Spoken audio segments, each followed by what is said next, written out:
Hello बच्चों, welcome to Success Dreamers the Avengers. आप सब अच्छे होंगे। तो आज के इस वीडियो में हम बात करने वाले हैं आपकी जो चैप्टर नंबर 1 में आपको करा रहा था क्लास 12 की बिजनेस स्टडी का, जिसका नाम था nature and significance of business, उसका पार्ट 3। तो पार्ट 1 और पार्ट 2 कहाँ हैं? पार्ट 1 और पार्ट 2 मिलेंगे आपको डिस्क्रिप्शन में। आप डिस्क्रिप्शन में जाइए, आपको पार्ट 1 का और पार्ट 2 का लिंक मिल जाएगा। वहाँ से जाके आप पार्ट 1 और पार्ट 2 देख सकते हैं। तो बच्चों, आज की क्लास में मैं आपके साथ 2 टॉपिक डिस्कस करने वाला हूं। टाइम मेरे पास थोड़ा कम है तो मैं जल्दी जल्दी डिस्कस करूंगा और वीडियो हमारी शॉर्ट रहने वाली है, 12 से 15 मिनट की। तो 2 टॉपिक कौन कौन से हैं? पहला टॉपिक मैं डिस्कस करूंगा आपके साथ, जिसमें मैं आपको बताऊंगा हमारे लिए मैनेजमेंट इंपॉर्टेंट क्यों है, व्हाट इज़ द इम्पॉर्टेंस और सिग्निफिकेंस ऑफ मैनेजमेंट। दूसरा टॉपिक जो हम डिस्कस करेंगे, उसमें हम मैनेजमेंट को कंपेयर करेंगे आपका प्रोफेशन से, साइंस से और आर्ट से। तो चलिए टाइम वेस्ट नहीं करते हम। सबसे पहले मैं आपको पहले टॉपिक पे लेके चलता हूं। जो आज का टॉपिक है हमारा, वो है इंपॉर्टेंस ऑफ मैनेजमेंट। कहने का मतलब ये हुआ बच्चों कि हमारे लिए इंपॉर्टेंस क्या है मैनेजमेंट की, हमारे लिए मैनेजमेंट जरूरी क्यों होती है। तो उससे रिलेटेड आपको कुछ पॉइंट्स बताए गए हैं, कुछ बिंदु बताए गए हैं, जिसकी हेल्प से आप बता सकते हो कि किसी भी संगठन में, किसी भी ऑर्गेनाइजेशन में मैनेजमेंट जरूरी क्यों होती है। सबसे पहला पॉइंट है achieving group goals. Group goals का मतलब क्या होता है बच्चों? हमारे जो सामूहिक उद्देश्य होते हैं उनको कहते हैं group goals. It creates a team work and coordination in the group to achieve the group goals. Management क्या करता है? मैनेजमेंट किसी भी फर्म में, किसी भी ऑर्गेनाइजेशन में जो काम करने वाले लोग होते हैं, उनमें एक तरह का टीम वर्क क्रिएट करता है, टीम भावना का विकास करता है और साथ साथ कोऑर्डिनेशन भी डेवलप करता है, जिससे कि वहाँ पर जो काम करने वाले लोग हैं उनके लिए ग्रुप गोल्स को अचीव करना आसान हो जाता है। ठीक है। दूसरा पॉइंट है इंक्रीज इन एफिशिएंसी। अब आपके संगठन में कुछ लोग काम कर रहे हैं और आप चाहते हो कि वो ज़्यादा से ज़्यादा बेहतर तरीके से काम करें, तो मैनेजमेंट क्या करता है? It helps to increase the efficiency of employees to use the resources in best possible manner। आपके पास जो अवेलेबल रिसोर्सेज हैं, मशीनें हैं, मटेरियल है, उसका आप ज़्यादा से ज़्यादा अच्छे तरह से इस्तेमाल कर पाओगे अगर आप मैनेजमेंट का इस्तेमाल करते हो, जिससे आपकी एफिशिएंसी बढ़ जाती है। तो मैनेजमेंट हमारे लिए इंपॉर्टेंट क्यों होता है? क्योंकि हमारे वर्कर्स की एफिशिएंसी को बढ़ा देता है। अब हम चलते हैं तीसरे पॉइंट पे। It creates dynamic organization. Dynamic का मतलब क्या होता है? डायनेमिक का मतलब बच्चों होता है कोई भी ऐसी चीज़ जिसमें चेंज होता रहे। तो अब हमारी जो कंपनी है उसमें अगर हम थोड़ा सा भी चेंज करें तो क्या होगा? तो वर्कर्स उसका विरोध करेंगे। जैसे मान लीजिए आपके स्कूल में अगर आपके ड्रेस कोड को चेंज कर दिया जाए या पीरियड्स के टाइमिंग को चेंज कर दिया जाए तो कुछ बच्चे इसका विरोध करते हैं। तो ऐसे एक कंपनी में भी अगर चेंजेस करे जाते हैं तो वर्कर्स उसका विरोध करते हैं। तो मैनेजमेंट क्या करता है? मैनेजमेंट हेल्प करता है उन वर्कर्स की, ताकि जो भी चेंजेस हो उनको वो आसानी से एक्सेप्ट करें और हमारी कंपनी जो है उसमें एक डायनामिक एनवायरनमेंट बन जाए। मतलब अगर कोई भी चेंज हो तो उस चेंज को हम आसानी से अडेप्ट कर लें, उसको आसानी से स्वीकार कर लें। It helps the employees to overcome their resistance toward changes to create a dynamic organization. यहाँ पे बच्चों जो वर्ड है रेजिस्टेंस, इसका मतलब विरोध होता है और ओवरकम का मतलब होता है किसी चीज से पार पाना, किसी चीज को जीत लेना। ठीक है।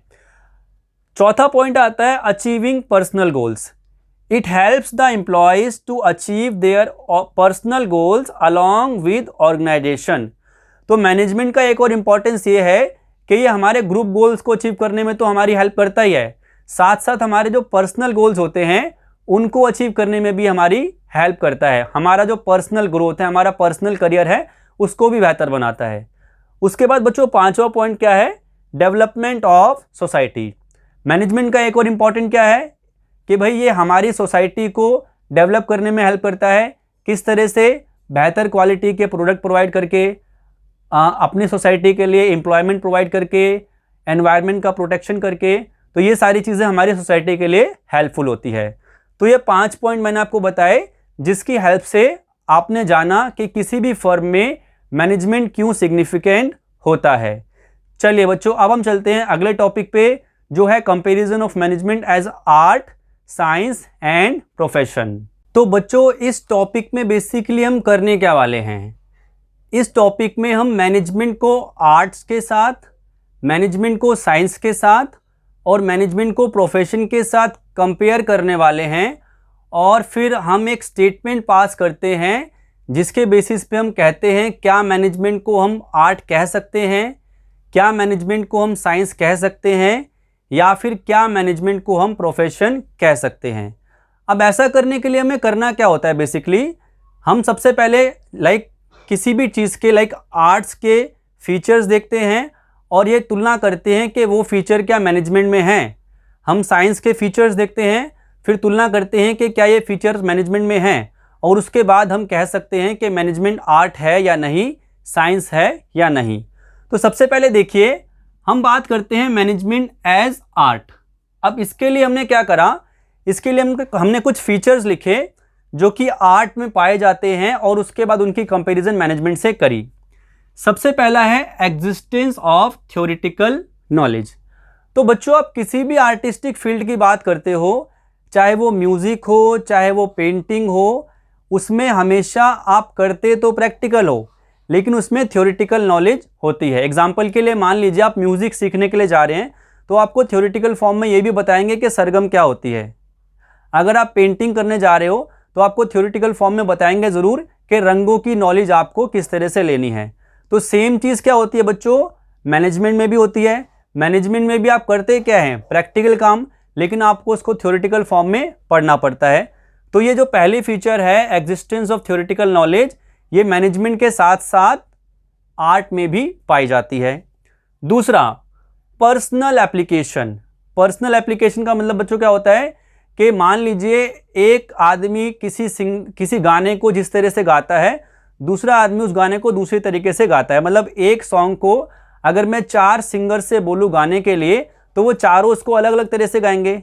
इसी तरह से किसी फर्म को चलाने के लिए अगर मैं 4 मैनेजर्स को अपॉइंट कर दूं तो वो अपने अलग अलग तरीके से उसको मैनेज करेंगे। इसका कहने का मतलब ये हो गया कि मैनेजमेंट और आर्ट दोनों में ही पर्सनल एप्लीकेशन का एक क्या कहते हैं एस्पेक्ट होता है। दोनों में ही हम अपने पर्सनल स्किल्स का इस्तेमाल करते हैं। इसका मतलब क्या हुआ कि पर्सनल एप्लीकेशन ये फीचर मैनेजमेंट और आर्ट दोनों में कॉमन है। तीसरा based on practice and creativity. इसका मतलब बच्चों ये हुआ कि किसी भी आर्ट फॉर्म को आप लगातार प्रैक्टिस करके इंप्रूव कर सकते हो। इसी तरह से अगर आप एक मैनेजर हो तो लगातार काम करके आप अपने मैनेजमेंट स्किल को इंप्रूव कर सकते हो। दूसरी चीज़ मैनेजमेंट और आर्ट दोनों में ही क्रिएटिविटी का स्कोप होता है। आप दोनों में ही क्रिएटिविटी को अप्लाई कर सकते हो। इसका मतलब क्या हुआ बच्चों कि तीसरा फीचर भी मैनेजमेंट और आर्ट दोनों में ही पाया जाता है।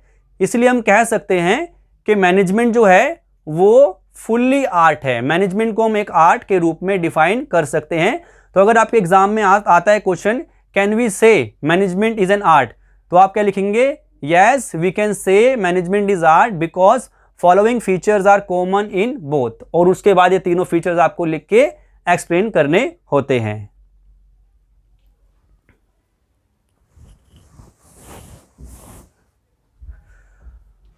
अब आ जाते हैं बच्चों हम दूसरे टॉपिक पे। मैनेजमेंट की तुलना करनी है हमें साइंस से। तो साइंस की कुछ फीचर्स हमने ली और उनको कंपेयर करा कि क्या ये फीचर्स मैनेजमेंट में भी पाए जाते हैं। सबसे पहला फीचर है systematic body of knowledge.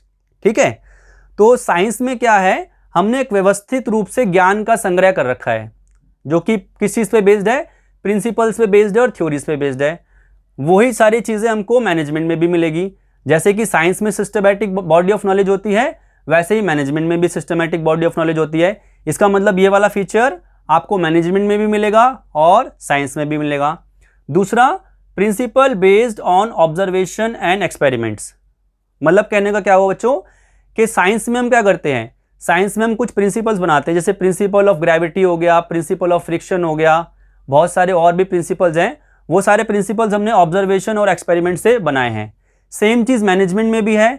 Management में भी कुछ प्रिंसिपल्स हैं जो हमने लगातार ऑब्जर्वेशन और एक्सपेरिमेंट से बनाए हैं, जो कि आप सेकंड चैप्टर में पढ़ेंगे। तो ये वाली फीचर भी मैनेजमेंट और आर्ट, मैनेजमेंट और साइंस दोनों में पाई जाती है। तीसरी चीज़ यूनिवर्सल एप्लीकेशन। मैनेजमेंट के प्रिंसिपल्स और साइंस के प्रिंसिपल्स दोनों ही यूनिवर्सली एप्लीकेबल हैं, मतलब हर तरह की फर्म में अप्लाई होते हैं। इसका मतलब ये फीचर मैनेजमेंट और आर्ट, मैनेजमेंट और साइंस दोनों में पाई जाती है। अब हम चलते हैं चौथे पॉइंट पे, रिजिड प्रिंसिपल। तो बच्चों रिजिड का मतलब क्या होता है? रिजिड का मतलब होता है कठोर। तो मैनेजमेंट के प्रिंसिपल जो होते हैं और साइंस के प्रिंसिपल्स में ये एक डिफरेंस पाया जाता है। साइंस के प्रिंसिपल्स हमेशा रिजिड रहते हैं, मतलब उनको आप चेंज नहीं कर सकते, लेकिन जो मैनेजमेंट के प्रिंसिपल्स होते हैं वो फ्लेक्सिबल होते हैं, उसको आप टाइम के हिसाब से, सिचुएशन के हिसाब से चेंज कर सकते हो। तो कहने का मतलब ये हुआ बच्चों कि साइंस का पहला फीचर, दूसरा फीचर और तीसरा फीचर तो मैनेजमेंट में पाया जाता है, लेकिन ये जो चौथा फीचर है ये मैनेजमेंट में नहीं पाया जाता। इसीलिए हम कहते हैं कि management is in exact science. कहने का मतलब ये हुआ कि मैनेजमेंट को हम एग्जैक्ट साइंस नहीं कह सकते, मैनेजमेंट पूरी तरह से साइंस नहीं है, लेकिन मैनेजमेंट को हम साइंस कह सकते हैं, पार्शियल साइंस है, मतलब इन एग्जैक्ट है, पूरी तरह से नहीं है, थोड़ा साइंस इसको हम कह सकते हैं। तो ये टॉपिक आई थिंक आपको समझ में आया होगा, management as art, management as science. अब हम बात करते हैं बच्चों मैनेजमेंट एज प्रोफेशन। तो ये पॉइंट मैं मिटा देता हूं ताकि मैं आपको मैनेजमेंट और प्रोफेशन के फीचर्स की कंपैरिजन करके दिखा सकूं। मैनेजमेंट एज प्रोफेशन, तो बच्चों प्रोफेशन जैसे कि डॉक्टर हो गया, टीचर हो गया, लॉयर हो गया, ये सारे कहलाते हैं प्रोफेशनल बॉडीज, मतलब ये किसी ना किसी प्रोफेशन में है। तो चलिए अब हम देखते हैं प्रोफेशन के कुछ फीचर्स और क्या वो फीचर्स मैनेजमेंट में पाए जाते हैं। सबसे पहला है point, well defined body of knowledge. जब हम किसी भी प्रोफेशन की बात करते हैं, जैसे मेडिकल हो गया या लीगल प्रोफेशन हो गया, हर प्रोफेशन में एक well defined body of knowledge है, जैसे कि साइंस में है। और सेम फीचर किस में पाई जाती है बच्चों? मैनेजमेंट में भी। मैनेजमेंट में भी एक well defined body of knowledge होती है, जैसे कि किसी प्रोफेशन में होती है। दूसरा पॉइंट, रिस्ट्रिक्टेड एंट्री। कहने का मतलब यह है कि आप किसी भी प्रोफेशन में ऐसे ही एंटर नहीं कर सकते। मान लीजिए आप डॉक्टर बनना चाहते हैं तो आपके पास डिग्री होनी चाहिए, अगर आप लॉयर बनना चाहते हैं तो आपके पास LLB की डिग्री होनी चाहिए, ठीक है। अगर आप एक टीचर बनना चाहते हैं तो आपके पास B.Ed की डिग्री होनी चाहिए। लेकिन मैनेजमेंट के साथ ऐसा नहीं है। मैनेजमेंट जो है, एक मैनेजर बनने के लिए या मैनेजमेंट का काम करने के लिए आपके पास कोई डिग्री का होना कंपलसरी नहीं है, एक नॉर्मल आदमी भी मैनेजमेंट का काम कर सकता है। इसीलिए मैनेजमेंट और साइंस की ये मैनेजमेंट और प्रोफेशन के प्रिंसिपल्स एक दूसरे से मैच नहीं करती। अब हम चलते हैं तीसरे पॉइंट पे, प्रोफेशनल एसोसिएशन। किसी भी प्रोफेशन में एक एसोसिएशन होती है, जैसे मान लीजिए लीगल प्रोफेशन में होता है बार काउंसिल, ठीक है। मेडिकल एसोसिएशन में होता है all India medical council.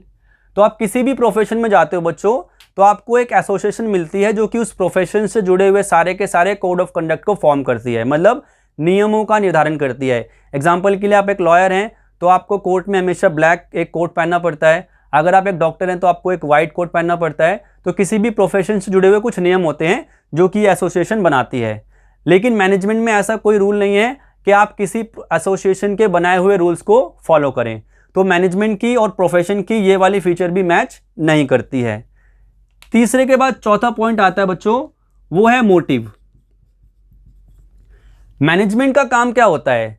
Management का काम होता है ज़्यादा से ज़्यादा प्रॉफिट कमाना। लेकिन आप किसी प्रोफेशन में जाओगे तो आपका प्राइमरी मोटिव होगा सर्विस देना। तो किसी भी प्रोफेशन में जब हम जाते हैं तो आपका मेन काम होता है सर्विस देना। लेकिन मैनेजमेंट जो है उसका काम है ज़्यादा से ज़्यादा प्रॉफिट कमाना, और प्रॉफिट कमा अगर हम लेते हैं तो उसके बाद हम सर्विस के बारे में सोचेंगे। इसका मतलब ये चौथा पॉइंट भी मैच नहीं कर सकता है। तो इस बेसिस पे हम कह सकते हैं कि भाई मैनेजमेंट जो है वो इज नॉट अ प्रोफेशन। तो मैनेजमेंट को हम प्रोफेशन नहीं कह सकते। तो आपने तीन चीज़ें पढ़ी, management as an art, management को पूरी तरह से आर्ट कहा जा सकता है। दूसरी चीज़ मैनेजमेंट एज साइंस, मैनेजमेंट को साइंस कह तो सकते हैं लेकिन इन एग्जैक्ट साइंस, पूरी तरह से नहीं कह सकते। और मैनेजमेंट एज प्रोफेशन, इनमें तो बहुत सारे डिसिमिलैरिटीज़ है, इसीलिए मैनेजमेंट को प्रोफेशन नहीं कहा जा सकता। तो ये बच्चों मैंने आपको टॉपिक कराया आज की क्लास में, मैनेजमेंट के सबसे पहले तो इंपॉर्टेंस या सिग्निफिकेंस, और उसके बाद मैनेजमेंट एज आर्ट, साइंस और प्रोफेशन। अगर आपका कोई भी डाउट हो तो कमेंट में मेंशन कर दीजिएगा, मैं अगली क्लास में इसको सॉल्व कर दूंगा। और इसके बाद बच्चों इसका एक पार्ट और रह गया है, जिसमें मैं आपको मैनेजमेंट के कुछ और टॉपिक जैसे कि कोऑर्डिनेशन वगैरह उसके बारे में बताऊंगा और मैनेजमेंट के फंक्शन बताऊंगा। तो ये चैप्टर हमारा खत्म हो जाएगा, उसके बाद हम चलेंगे सेकंड चैप्टर पे। अगर आपने चैनल को सब्सक्राइब नहीं करा तो प्लीज़ कर लीजिए। Thank you.